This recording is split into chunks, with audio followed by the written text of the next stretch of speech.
Tutahi mei kautu ki tērā te minita tari ana nōna nei te iwi e kōrerotia nei tātou I te wānei. Thank you, Mr. Speaker.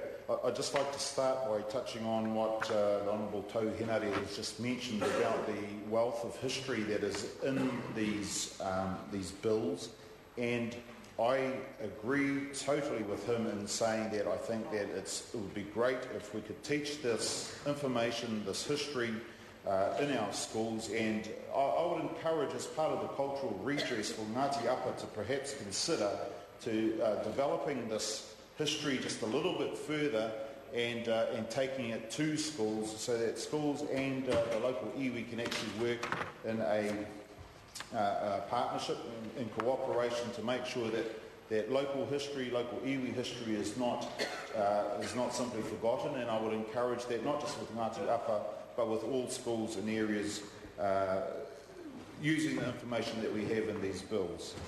Mr. Speaker, it's important for us to consider that in 1840 in the Ngati Apa and the Rangitike Manawatu area had considerable land interests. That's the first point. The second point is it's also important for us to know that 3 members of Ngati Apa signed the Treaty of Waitangi in 1840 because it is the breaches, the way the land was broken up which became a breach of the Treaty of Waitangi that actually disenfranchised Ngati Apa from their land, from their culture, and that is really the crux of this whole bill. It's important that the Crown has acknowledged that Ngati Apa have been raising grievances with the Crown for over 100 years, and that the Crown failed to deal with the long-standing grievances of Ngati Apa in an appropriate way, and the recognition of the grievances of Ngati Apa is long overdue. It's also important that from 1848 for us to realise that over 400,000 acres of the land, which the considerable land interest in which Ngati Apa had, was purchased, and it was through these land transactions that Ngati Apa actually endeavoured to establish a relationship with the Crown. However, the 1849 Rangitike Turakina purchase stated approximately 35,000 acres of that land would be reserved for all of Ngati Apa to collect and settle on.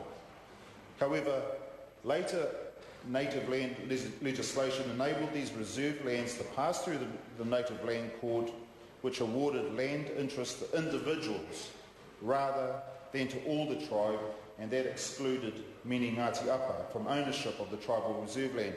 And it was this failure of the Crown to ensure that the arrangements recorded in the 1849 deed were given, and it's that failure, to ensure that the arrangements recorded in the 1849 deed were given effect. That was in fact a breach of the Treaty of Waitangi. The native land laws in particular, awarding the land to individual Ngati Apa rather than to iwi or hapu, made the lands that Ngati Apa were able to retain more susceptible to partition, to fragmentation and to alienation, and it's a classic case of divide and conquer. And it was this that contributed to the erosion of the tribal structures of Ngati Apa, which were based on collective tribal and hapu custodianship of land.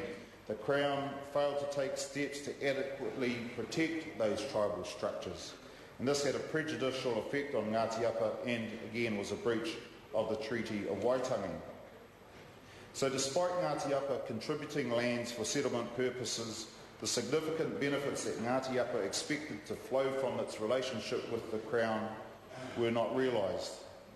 So the cumulative effect of the Crown's actions and omissions left Ngati Apa virtually landless.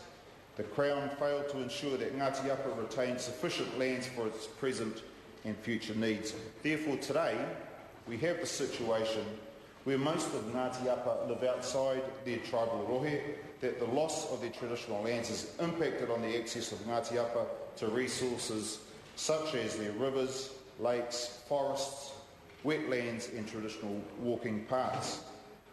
So Ngati Apa have lost control over many of their significant sites, including Wāhi Tapu, And this has had an ongoing impact on their physical, spiritual and spiritual relationship with the land.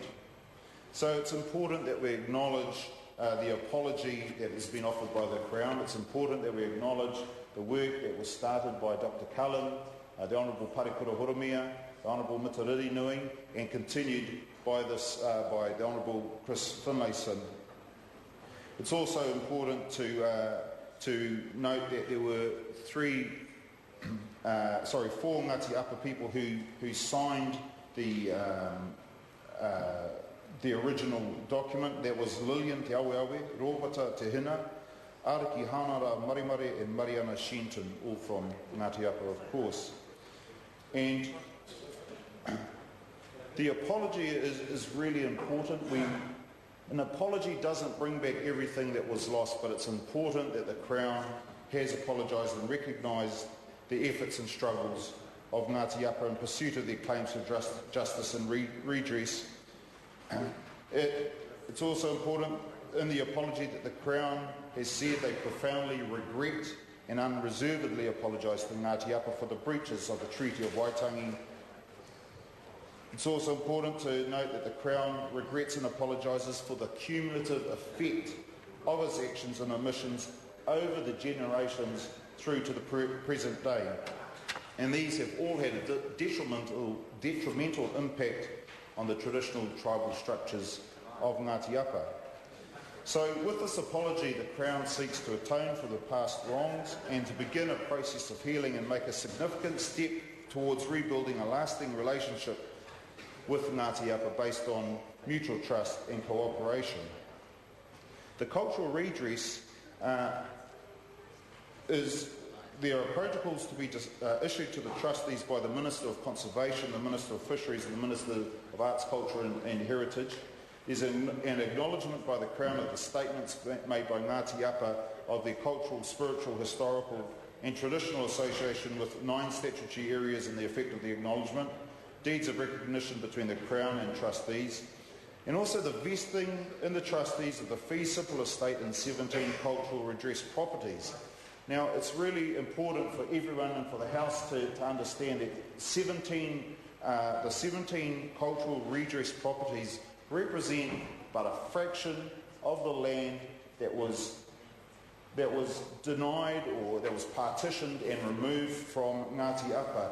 And I can imagine all the rednecks out there going, "Oh, these blooming Maoris, they're getting more land handed back. They're getting the skiff." But we've got to realise that this is just a fraction of what they lost.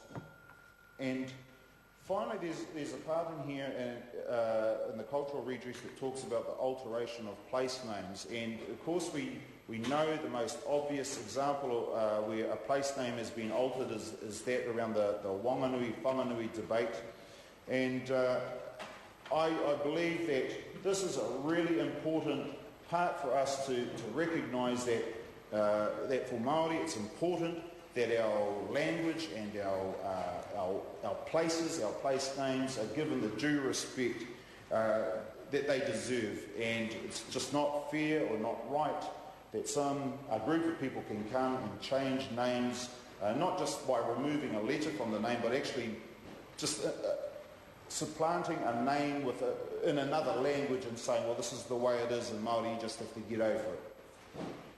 So, Mr. Speaker, again, I'd just like to say it's been great. I endorse what others have said about being part of the Māori Affairs Select Committee and the work that has gone on to do this. It's well overdue. Ngati Apa have waited way too long for this settlement to occur, and Labour, of course, supports this bill. Kia ora.